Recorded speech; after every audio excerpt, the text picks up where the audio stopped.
Hey neighbor, we're doing a little road trip today. We're headed down to a little small town in Georgia called Pavo, Georgia, and we're going to visit with one of our customers, Mr. Pope. Mr. Pope has been growing this corn right here, and this is Cherokee White Eagle corn. This is an old heirloom that I'm not familiar with, and I'm very interested in heirloom corns. If you followed us for any length of time, you know that. This was an unusual one I've never seen before, never heard of it before, but he's been growing it. He's got him a little apparatus fixed up so he can shell it and grind it in cornmeal and corn flour, and we're going to be able to visit with him today and see that.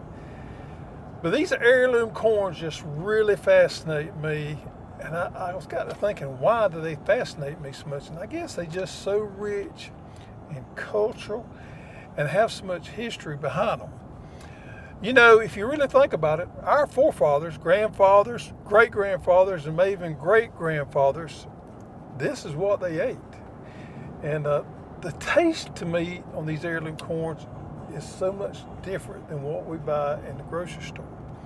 Now, I don't know if you know this or not, but there's a law out there that says commercial cornmeal has to be fortified with vitamins, iron and zinc. And I don't know if that changes the flavor a little bit. Hey, I don't know. Maybe it does. And also, over 90% of our field corn that's grown is genetically modified corn. So more likely, if you buy corn in the grocery store, it's GMO and it's been fortified with vitamins. Therefore, the flavor to me, I think it has something to do with the flavor of it. These heirloom corns, we grind a lot of Jimmy Red, y'all know, make cornbread, cornmeal out of it. Man, these just have so much more of a complex, deeper flavor to me than the regular cornmeal does. So we headed down here. We're going to visit with Mr. Pope, and we're going to learn a lot from him. You know, one thing I've noticed over the years, these older generations, we need to listen to a lot of what they say sometimes. We're going to learn about this corn today. Super excited about it. Which is unusual to me because some ears come out purple or bluish, and then some of them are kind of mixed there. Well, overall, they're supposed to be something like this. Every now and then you'll get a solid purple one, or you will get one that is more white than purple. And it really doesn't make any difference. Most of the corn that came off of that red cob were mostly white. Most of the ones that came off of this were mostly purple. Wow. And it can go back and forth. But if you'll look at that corn, see how tall that stalk is? Yes, sir. That cob is?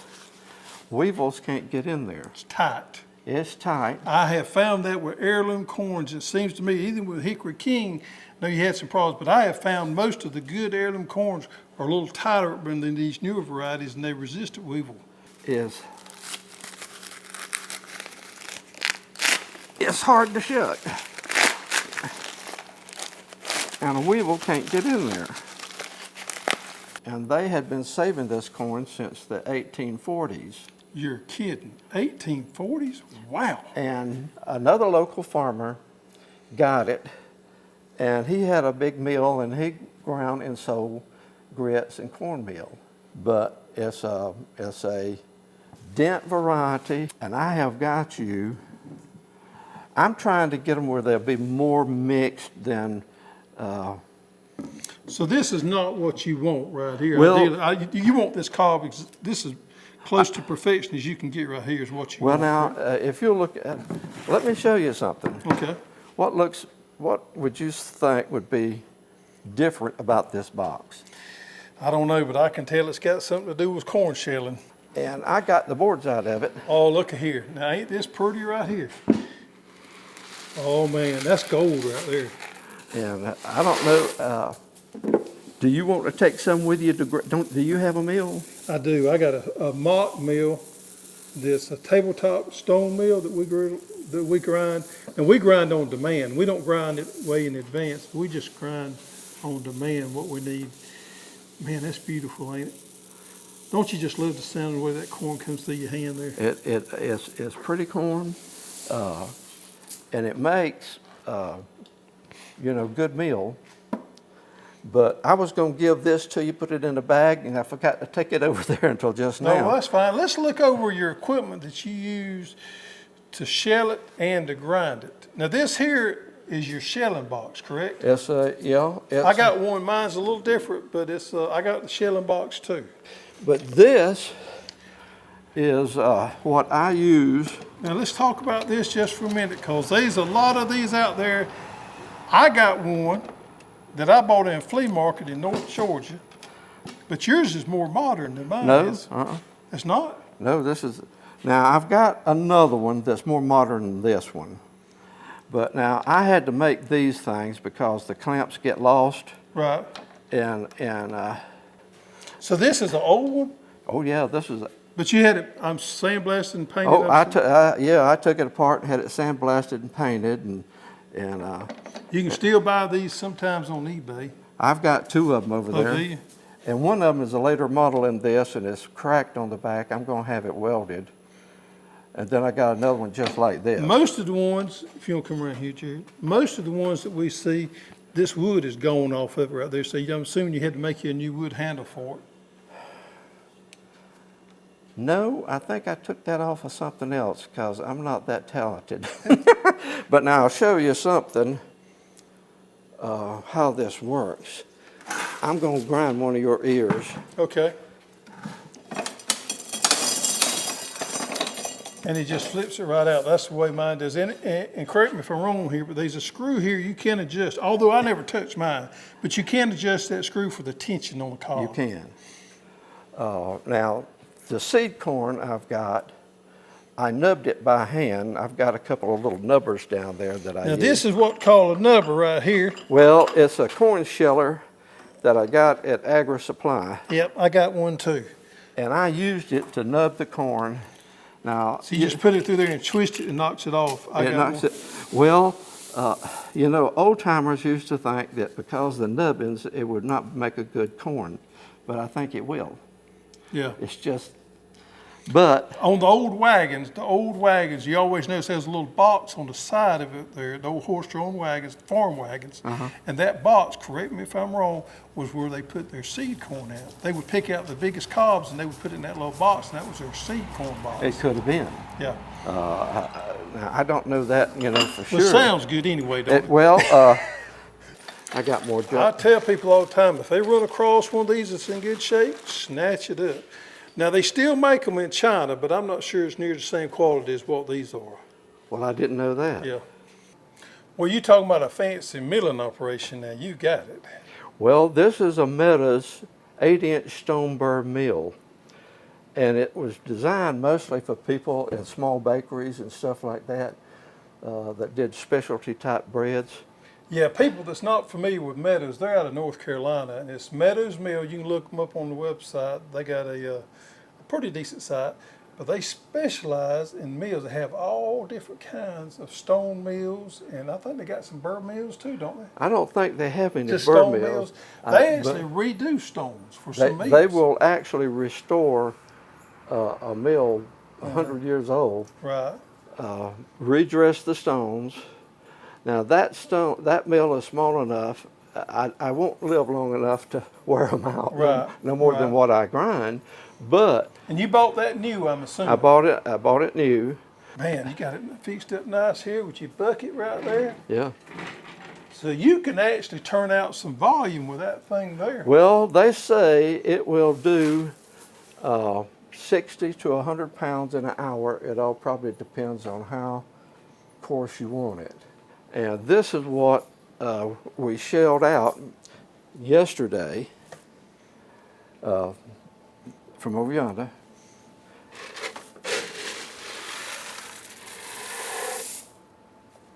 And I was going to fill it up. That's what I was doing when my wife called me and said you had pulled in at the house.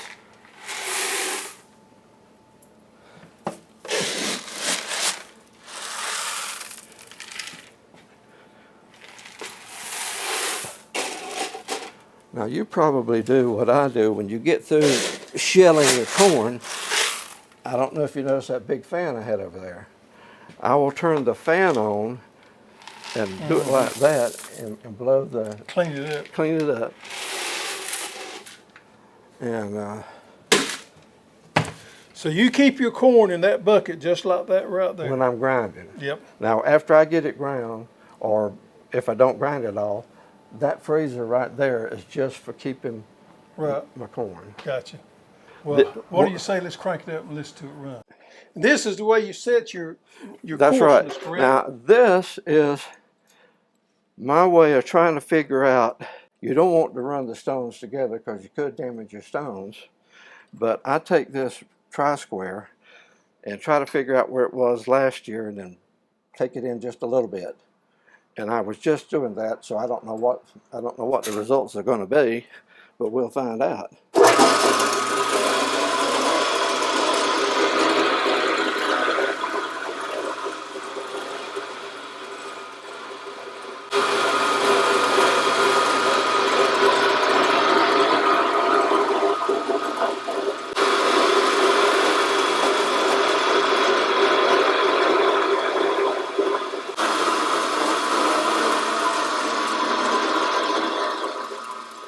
Now let's talk about this machine just for a second.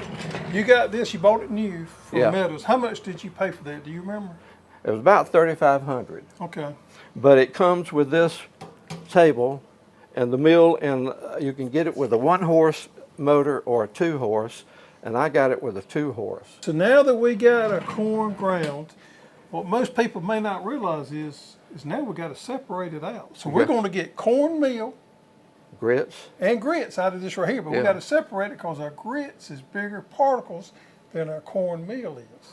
Well, the way you sift it out, the overs come out the very end. So what do we call this right here? This is a bolter, B-O-L-T-E-R, and a bolter, this is patterned after a early 1900 Meadows.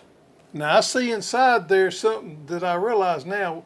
We got 3 different size screens down through there, and this thing's at a little bit of an A angle. little bit of an angle. So as it goes down through there, it just simply separates. Very simple mechanism. Well, the thing about it is, this is 18 gauge, this is 12, and this is 10. Stainless steel wire. Stainless steel wire, and the way he's got it separated down in there. Now, this is a board, and let me flip this switch over here, and you can take a picture of it going.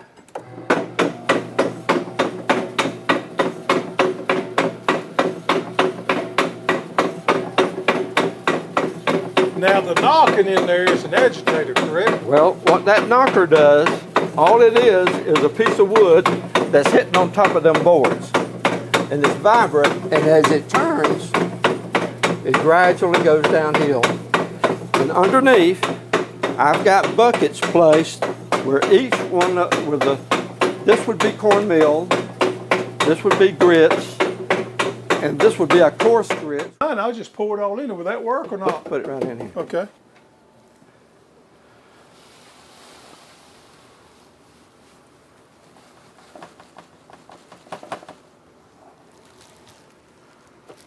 I'm going to turn it on first. That's coming out there. So you can adjust that gate how much you want to come out. Right. The speed.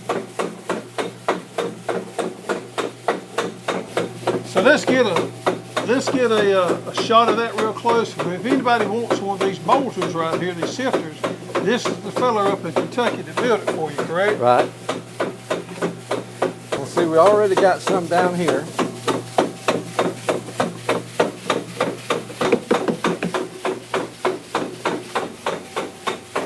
Now is that variable speed, or you just got one speed on It's it? just one speed. All right, let's see what we got. All right, so the first thing we got is cornmeal. Second thing we got is the grits. And the third thing we got is chicken feed. We didn't get much chicken feed. So you got it set pretty strong, pretty close. That's right. So the screens that are in there now, except for this one down here on this end, I had to fill that in with something. All right, so let's go over the screen size one more time where people may want to know. What size is this? The first screen is 18, which means there are 18 little holes per inch. Okay, 18, and that's for corn flour. That's for cornmeal. Cornmeal, excuse me. Okay, the next one, even for flour, it would be even finer if you want to do corn flour. Well, I tell you, I'm going to show you how I do flour. Okay, the next one here is for grits, and that is 12. 12, and then chicken feed is 10. 10. Gotcha. Yeah, I got the screens from them, but I made me a couple shakers because we just do small batches and I shake them out. But you see, you got the fancy ones there. Well, I called up Meadows and said, yeah, do y'all have a bolter or a shaker? No. We recommend that you do this. And these are called classifier screens, and they're used by people out west mining gold. Is that right? So I see on there it says Keene Engineering, Keene Engineering. And this is what they call a bucket wobbler. Well, now this is new to me. And what you do is take a 5-gallon bucket, put this little round disc on the bottom. So you want me to pour you a little bit in that? Yeah, you can either pour a little bit in there or take this big scoop and yeah. All right, so we're gonna work with the finest one we got here, which is gonna be the cornmeal. Tell you what, I'm just gonna do it this way. How about that? Now I'm gonna tell you, if you don't think that's pretty right there, look at that purple in there. Yeah.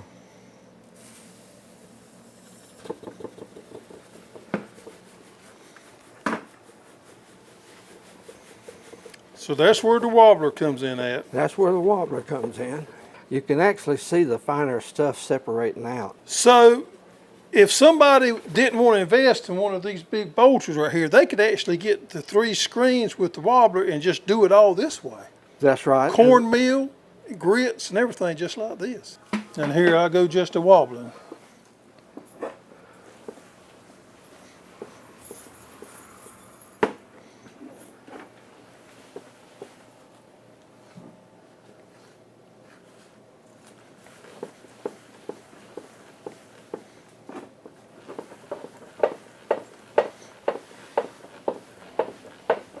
Now you can really tell it because I had a little bit too much in there. Right, bucket wobbler. First time I've ever seen the bucket wobbler.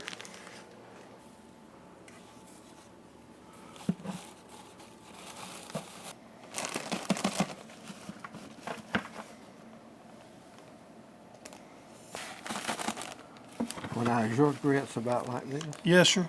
About like these right here. I like mine a little on coarse side. I'm okay with that. This is my Haas notebook. It is. And I take your newsletters, like this one on collards, Yeah. and I break everything down, cut and tape, and put it on a page or like so.